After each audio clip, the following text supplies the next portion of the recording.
Good morning. I appreciate all of you being here with us this morning. My name is David Roush. I have the honor of serving as the director for the Tennessee Bureau of Investigation. This morning we're here to talk about an investigation that was recently concluded. In December, TBI agents in the Drug Investigation Division and Drug Task Force agents in the 5th Judicial District investigating the distribution of large quantities of methamphetamine in Knox County and surrounding areas conducted that investigation. During the investigation, agents learned that the distribution efforts were led locally by Richard Carroll Baker.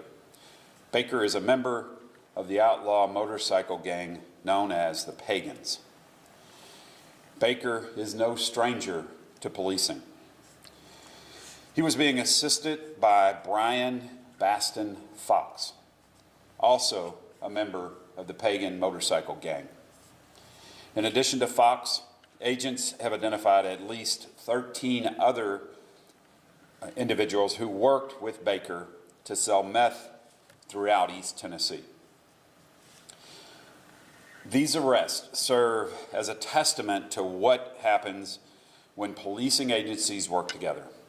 In addition to working along with hand in hand with the 5th Judicial Task Force, agents collaborated with numerous local, state, and federal agencies, which include the 6th Judicial District Attorney's Office, Knox County Sheriff's Office, the 9th Judicial Drug Task Force, Homeland Security Investigations, the ATF, and the FBI, as well as the U.S. Attorney's Office for the Eastern District.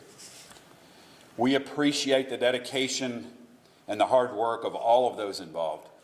This case was truly a team effort. I think this investigation provides more proof of how these gangs, known to engage in illegal activity, are attempting to take root in our communities. We can't let that happen. As I have stated many times over the several years in policing, drugs, violence, and death are interrelated. Those who engage in manufacturing and distribution of illegal drugs are responsible for the vast majority of the violent crime in our communities. In this case, the crimes that have been led by members of the Pagan motorcycle gang. They try to downplay their criminal behavior by calling themselves a club. But let me be clear. They are nothing more than a criminal organization made up of cowardly thugs. And they play on the vulnerable in our communities. Because of the outstanding work of the courageous women and men in policing, the local, state, and federal officers involved, our surrounding communities in Knoxville are now safer.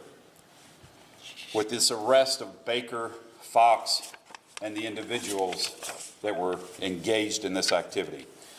I'm now going to turn it over to Sharm Allen, our District Attorney General here in the Knoxville area, to elaborate more on the arrest and the efforts going forward. General? Thank you, Director. I will tell you that on Wednesday, July the 31st, the Knox County Grand Jury returned a 10-count presentment charging 15 defendants with methamphetamine trafficking charges. This presentment followed the investigation that Director Roush has just spoke about. They used cutting-edge technology to follow the flow of drugs into both Knox County and our surrounding East Tennessee areas. During the course of the investigation, agents learned, as you've heard, that members of the Pagan Motorcycle Club were involved in this distribution ring. In this particular incident, gang members were actually wearing their cuts or their vests while both distributing drugs and collecting drug debts here in the East Tennessee area. This case highlights several things.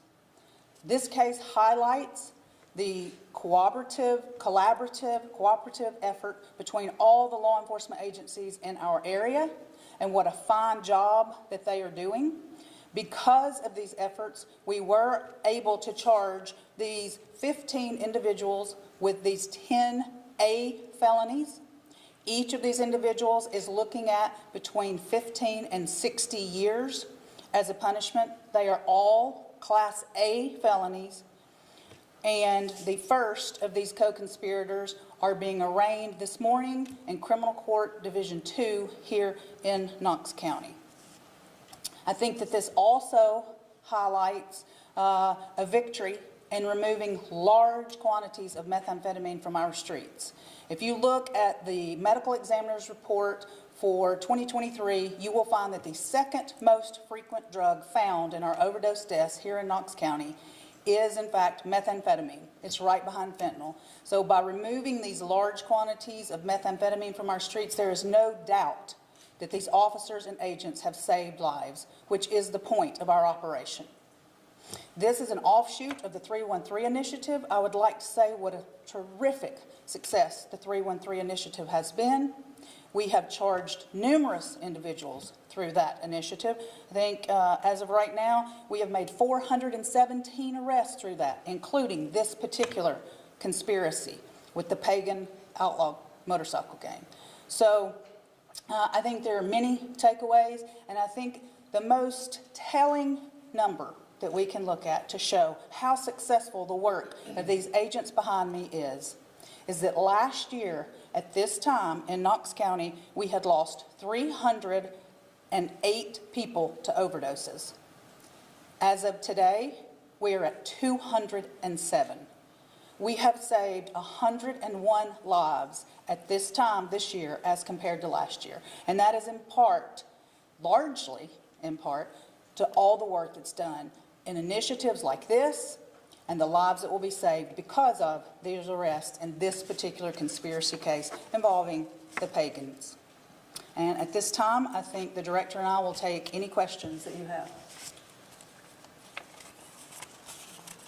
So you brought up the 313 initiative. You know, is this a direct pipeline, this methamphetamine that you all found with the pagan group? Is it a direct correlation to that 313 pipeline coming down here from Michigan, or is it something completely separate? I believe that, and I believe investigators can speak to that better than I. These particular drugs, I think, are related to Atlanta, but clearly the 313 initiative was part of ferreting that out, if you want to speak to that. Yeah, absolutely. So this is a spinoff from that. These were primarily sourced out of Atlanta, and it's in connection to a case that the U.S. Attorney's Office sent out a message on this morning. So it's actually connected with that case as well. So, but yes, it's a spinoff of what we're seeing coming out of Detroit as well. And how long did this investigation take? So it started in December of last year. So you mentioned some cutting-edge technology that helped kind of push you guys forward in this investigation. Can you kind of talk to me about that and what that technology is? Yeah, well, I'll be careful there because it is technology that we don't necessarily want a lot of folks to be aware of what we're utilizing. We can just leave it at the fact that we are using all the resources that have been provided to us and the technologies that, fortunately, that our government has allowed us to continue to use within the parameters of the Constitution. And so, but yes, I won't go into details of the specific technologies, but I can tell you we utilize all of the great pieces of technology that exist. And how are you all able to pin down, you know, the pagan motorcycle club specifically for this investigation? Yeah, so as I mentioned, they were leading the effort in this distribution network. And so once we became aware of their engagement, that's where the focus of the investigation went, is, you know, as we do these investigations, we're looking for those who are directly responsible for the distribution and the network that takes place. In this case, the primary arrestee that I mentioned, Baker, was the primary target as a result of his behavior in leading this specific drug trafficking organization. So both Baker, Fox, and all of the other 13 were all involved in this Bacon motorcycle? Not all were members of the club, but Baker and Fox are members. The others were not directly involved in the club. And the only drug was that. Their primary, now there were some other, but their primary drug was methamphetamine. And I know the investigation is still going on, but could there be any future arrests from other groups in Knox County? Yeah, that's always potential, right? These operations always lead to more interest and more information, and so that there's always potential for additional arrests to be made as a result of what we have learned in this case. Any other questions? Again, thank you all so much for being here and being part of this. Thank you. Thank you.